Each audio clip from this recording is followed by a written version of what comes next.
আল্লাহ রাব্বুল আলামিন বলেছেন, ওয়ামা মিন দাব্বাতিন ফিল আরদি ইল্লা আলাল্লাহি রিজকুহা।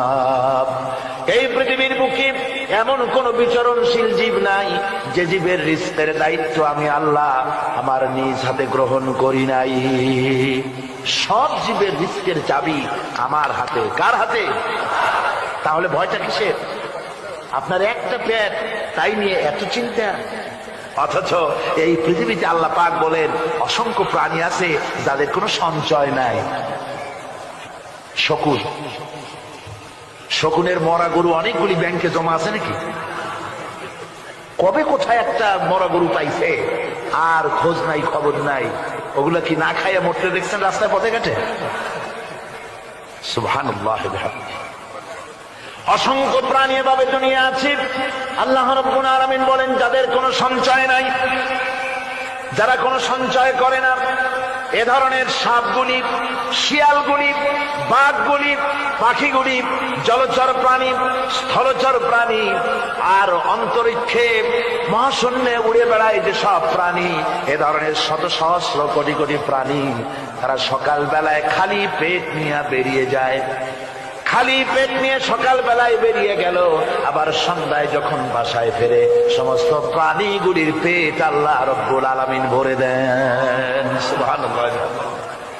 একটা প্রাণীও খালি পেটে বাড়ি ফেরে না। সুবহানাল্লাহ, সুবহানাল্লাহ।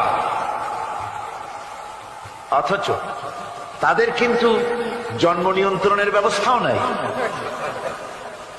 জঙ্গলে যত প্রাণী আছে তারা কি কোনদিন মিছিল করে এসে বলেছে বাংলাদেশ সরকার আমাদের জঙ্গলের মধ্যে কোনো খোঁজ খবর তো আপনারা রাখেন না, এখানে বাচ্চা কাচ্চা বেশি হইতেছে আর খাওয়াইতে পারি না, এবার কিছু পরিবার পরিকল্পনার ওষুধপত্র পাঠান?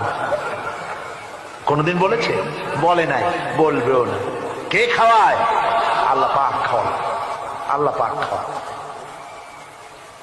সুতরাং আল্লাহ রাব্বুল আলামিন রিজকের মালিক, একথা বিশ্বাস করতে হবে। সেই বিশ্বাসের অর্থ এই নয় যে আপনি চুপ করে বসে থাকবেন আর ফেরেশতারা রান্না করে আপনারে রূপচাঁদা মাছ খাওয়াই দিয়ে যাবে, এরকম বিশ্বাস করতে হবে, কাজ করতে হবে। এর ফলে আল্লাহ রাব্বুল আলামিন রিজকের ব্যবস্থা করবেন। ঈমান আনার পর প্রথম যে কোয়ালিটিটা হবে সেই কোয়ালিটি হচ্ছে পার্সোনালিটি, আত্মসম্ভ্রম, আত্মমর্যাদা। দুনিয়ায় কারোর সামনে মাথা সে নত করবে না, মাথা নত করবে কেবলমাত্র আল্লাহর কাছে।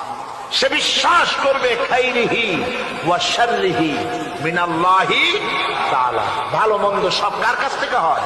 আল্লাহর কাছ থেকে হয়। সে কিছুতেই বিশ্বাস করবে না যে কোনো মাজারের কাছে গেলে, কবরের কাছে গেলে আমার তকদির পাল্টে যাবে, কোনো মোমেন্ট তা বিশ্বাস করবে না। কথা বুঝতে পেরেছেন?